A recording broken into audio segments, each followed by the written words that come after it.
Like, I remember when I was playing Snowball, Snowball, who was an inquisitive rogue, and I gave him, like, feats that were, like, observant or aware or alert or stuff like that. He had a passive perception of, like, 23.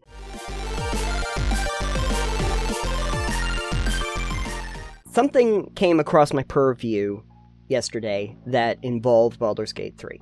And it was an article that I was actually given through a tweet from Josh Sawyer, who was responding to it. The article is from Polygon, and the title is, "It's time to accept save-scumming as the best way to play RPGs. Subhead, I absolutely will not take accountability for my actions," by Nicole Clark. And in this, she's talking about Baldur's Gate 3, where the first paragraph I'll just read to you so that you know what we're talking about. "My time playing Baldur's Gate 3 looks like this. Move my player character toward a quest point, have Shadowheart cast guidance, hit F5 to save, then try the conversation. Other times I'll take Asterion to a door, hit F5, then have him pick the lock. Who knows if there will be danger within." So these are basically save-scumming to make sure that we have success on random number generation. Yes. Yeah. And I can say that I get it. I really do. You want to succeed. But you could also do this like you would do a Nuzlocke challenge in Pokemon, for instance, which is, if your Pokemon faints, you have to release them from the party. Oh, yeah. Like, you take them and you release them. They are no longer, you just get rid of them. Sure. So it's definitely ripe for players to give their own challenges to it to make it more, like, punishing, I guess. Not even really punishing, but make it so that there's self-imposed limitations. But they could definitely make a game mode where they have these, like, hardcore, you get one save file, for instance. Yes. Yeah.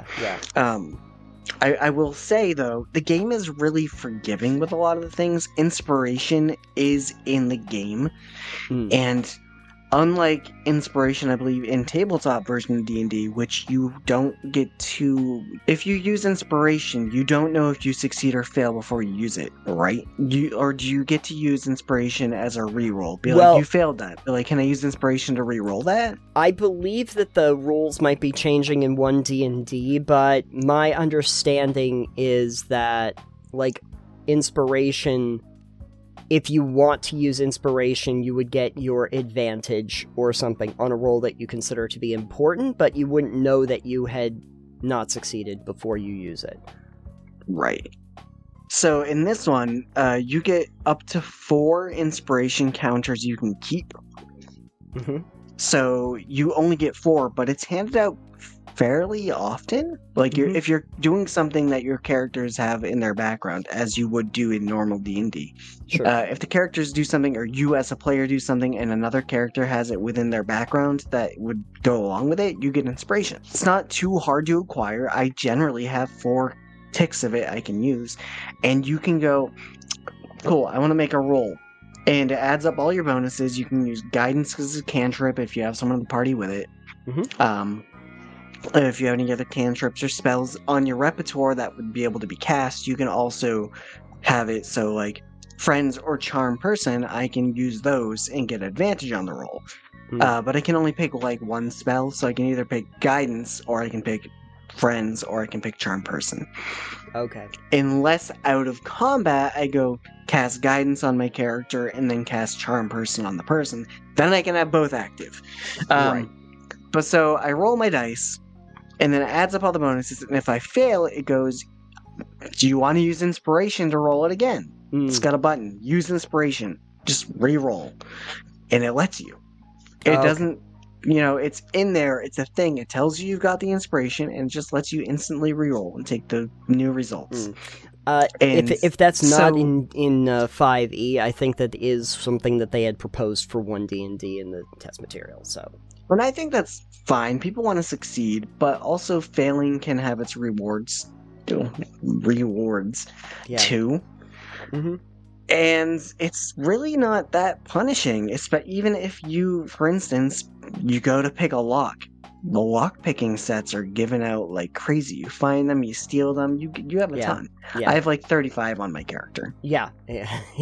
So like, yeah. even if I fail picking a lock with Asteron, I go, I'm not going to use inspiration. Try again with another lockpick. Sure. Yeah. You know? Yeah, and that's understandable. The way I heard about this, though, was that Josh Sawyer had responded to it, and I thought that his response was really interesting. If you don't know who Josh Sawyer is, he's worked for Obsidian for a long time. He was I want to say the game director, or the studio design director for the Pillars of Eternity series, Icewind Dale series, Fallout New Vegas, and he's the director of Pentiment. So he's coming from that school of thought, and his response was, counterpoint, if designers do not like save-scumming, not a given, they should design their mechanics to not incentivize save-scumming. Which I thought was very interesting. No, yeah, I thought that was a very interesting thing, especially considering that he worked on New Vegas. Because if you remember, in New Vegas, they changed up a lot of how the dialogue worked from Fallout 3. Because in Fallout 3, you had a percentage chance to succeed on different charisma or skill checks when you were in speech. It would say, like, oh, yeah, well, based on your stat, you have, like, a 52% chance of having this succeed, even with Colonel Autumn at the end. You can basically make just like say, screw it, I'm dead, like, basically. But in New Vegas, what they did is they just said, you need to hit this threshold of a speech skill or a barter skill or whatever, or you have to have these perks. If you do, you can use this dialogue option. Otherwise, it's just not available to you. Straight up and down. Yeah, but I feel like doing that wouldn't be very D&D, you know? No. You can say what you want. Whether it's useful, whether it's success or fail is up to your character and what you roll. So for in this instance, I have the option to say, just use dialogue, or I can do persuasion, or I can do intimidation. Sure. You know, I usually have those options. And so if you look at it, it's got brackets persuasion and brackets intimidation. And both those are very similar skills using charisma. But in the instance of this, you hover over it where it says persuasion, and it will tell you off to the left-hand side. It'll go, you have a bonus from your skill, your proficiency with the skill. You've got 1d4 from guidance, and you've got a +3 from like charisma or something like that. And it tells you on the side. Sure. These are your bonuses to the skill check you're trying to use. And if you have if you don't have anything, it's like wisdom. You have a +1 from wisdom. And then it's like, all right, what do I have the best bonuses in? It's like, I guess I'll go with this option because I've got the better bonuses, unless you're trying to play true to your character or true to a specific mindset where it's like, oh, I'd rather persuade them than intimidate them. Right. But, like, it gives you the breakdown on the side. It's not like, oh, you have it doesn't tell you the DC on the side. Okay. It's not going to tell you the difficulty class. But I don't think it should. Yeah. Honestly. Yeah. Even if it doesn't discourage save scumming, I don't think it should tell you the DC on the side. You're choosing to make your roll and your skill check based on what you think your character should do and what you think you've got the best outcome for. But if it told you the DC as well, you'd go, oh, this has the lowest DC, I'm just going to go for that. No, I understand. It in D&D fashion, you don't, like, one, it's a skill check, so you would roll for it, and there is a random number generation to it. But it's also, you don't tell the players how difficult the lock is to pick. Yeah, not typically, unless it's way out of their league, but then you can describe it in other ways as well. Right, exactly, but the hard numbers of it don't necessarily come into play. One of the other things that I've seen that kind of helps, especially on that level, and I'll go back to like the Fallout series, or actually I'm playing Elix 2, and it does something very similar to this. If you have locks or hacking or anything like that you need to do, one, there's certain levels of ability that you have to pass in order to do that, but then also there's an actual mini game to it to pick the lock. So there is some skill related to it that isn't really based on RNG so much, because you're actively doing the skill. But that's not really very D&D related, which I think is it's a trapping of the game and the system that Baldur's Gate 3 is based on, but I think that's what people want. I don't really necessarily think that it's a problem with, creating a game that affords itself to save scumming if you want to do that. It's more that that's kind of what people expect from a D&D game, that it's going to have those mechanics. I think the one problem is that because we do work on save files and it's on a computer, you do this thing that you normally can't do in Dungeons and Dragons, which is you reload your game. So I think that there is this kind of dichotomy. You want the game that it's based on to have some relevance to, the game that you're creating. So you're creating a Baldur's Gate 3, and there are mechanics in it that you're basing off of Dungeons & Dragons, and so I want to have random number generation and skill checks and all of these things because that's what people expect. There is one problem, of course, to it, which is that in a real D&D game, you don't reload saves. It just keeps going. And in a CRPG, you absolutely can. You absolutely can. I will say there is a single caveat to that, which I would, say is annoying. Sure. In save scumming it sometimes is necessary, I want to say, because it feels a little cheated otherwise. And that is perception checks. You don't roll for them. Yeah. Okay. They are using your passive perception, sure. I think, but kind of not even passive. You don't get to roll it yourself. The game rolls it. And I understand that rolling a perception check every time you would have to make one in the game would be a lot, because there are a lot of them you make just for noticing something out in the wild or a button. But it's kind of disheartening when you walk into a location and then see perception failed, perception failed, perception failed, perception failed. Because generally speaking, you don't get to re-roll a perception check in D&D. Sure. And I don't think you get to redo it in Baldur's Gate as well. So it's like, I just failed something, there's something here, and now I want to see what's here. That's what I was thinking, is that it would be better to just hide that, because then it's more rewarding when you do uncover something. You don't know it's there. I feel like if they're going to do that, it could be you don't show it, but then if you come back, you make another roll. Oh, sure. Because, if you visit the same location, you might notice it later, but not the first time. Because you just might be paying more attention. Sure. Like, if you go to the same store every day, and they change something, you might not notice for a few days. Sure. Because you don't look. So I don't know if that's a thing, if you go back to the area that was there, if you can do another check or not. But I will say it is definitely, I go, wait, why did I just fail a bunch of perception checks? Yeah. And it's like, now I want to reload to see what the heck I missed. Yeah. Can I succeed this? I'll reload the game a couple times. But I can understand where, like, if people want to play the game as a one save, no save scumming, that, you can. You can make that a thing you do. We have a tendency to overlook passive perception anyway, which is kind of a shame. Like, I remember when I was playing Snowball, who was an inquisitive rogue, and I gave him, feats that were, observant or aware or alert or stuff like that. He had a passive perception of, 23. So, so really, if we ever bothered to, look at passive perception for most things, he would have instantly seen most things that came into his purview. But I thought that it was just a very interesting point that Josh Sawyer was making about, sometimes the idea of save scumming is because of the way that it was designed, and if you don't want to lend your game to it, it might be a design choice that you make. I don't necessarily think Larian is wrong to have done this way, because they're trying to make they're making a game based on Dungeons and Dragons, and this does happen.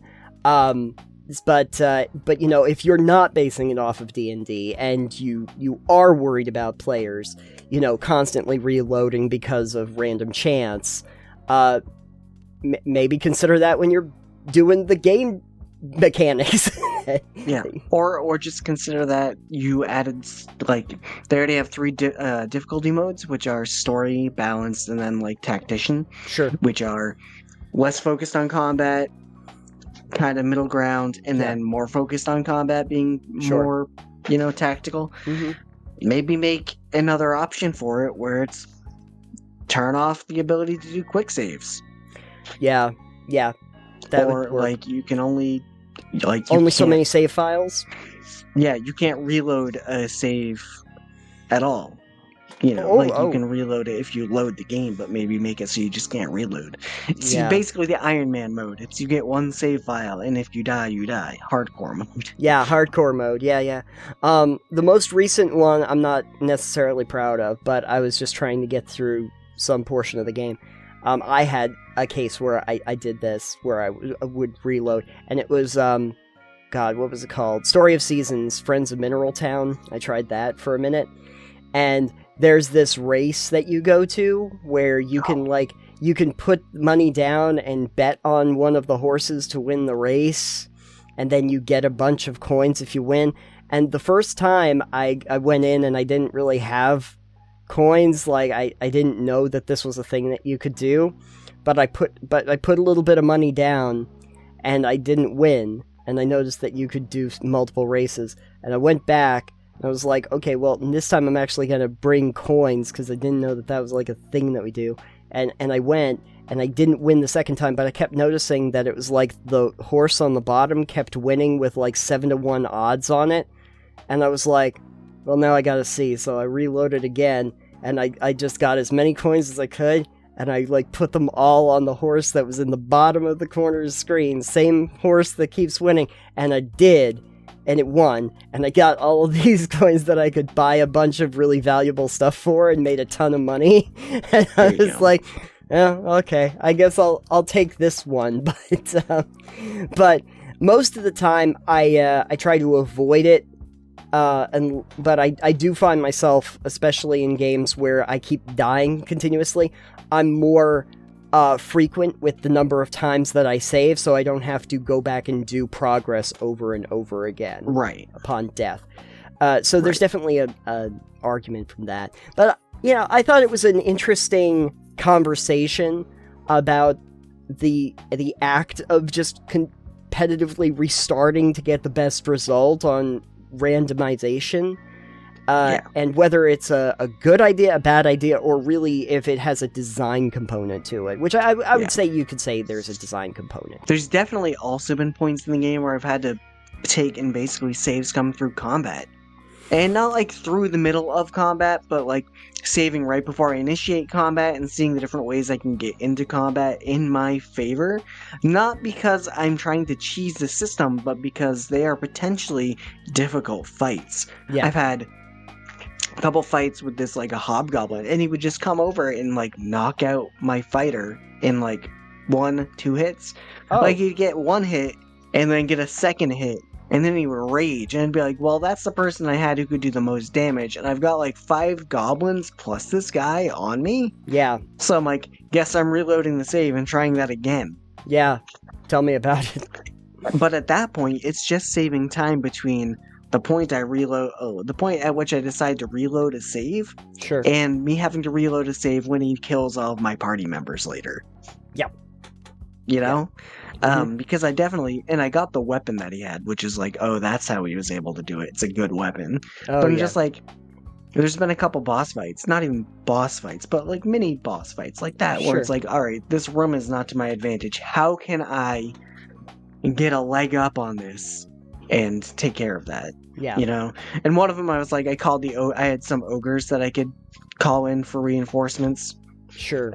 And I called them in. I'm like, cool, they're helping mop the floor with these guys. And I'm like, oh, but now they're fighting my other NPC who I need to live. Because he's a bear right now. Oh, yeah, you might... There's a druid. This is Druid Bear Farm. I'm like, there needs to be something there where this guy's with me and they don't attack him, but now I can't use them in combat because they're going to attack this guy.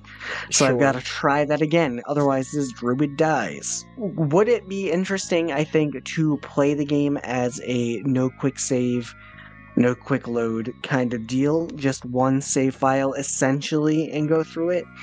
Like, no save scumming your way through it? Definitely, that would be a live with the consequences you get, you know? Maybe I'll do that at some point. But for now, I am loading saves as I need to. I do get the impression from some of the responses from this particular post that there are a few places in Baldur's Gate 3 that might have some very big, long-range complications from fairly innocuous conversations that you might have had that lead to some very big things and might make people want to resave, but at the same time, I don't know. I think that it's okay if things don't go exactly according to plan. It does also make for an interesting story that you might also enjoy. What are folks' thoughts on save scumming, and is it a design issue, or is it really more of a player-to-player issue? I would say player-to-player. Hot take, yeah. Let us know in the comments down below. Join us over on Discord if you want to really fight us on it, I guess. Although I don't know if we really have a strong opinion either way. But, yeah, check us out there. We'll have a conversation.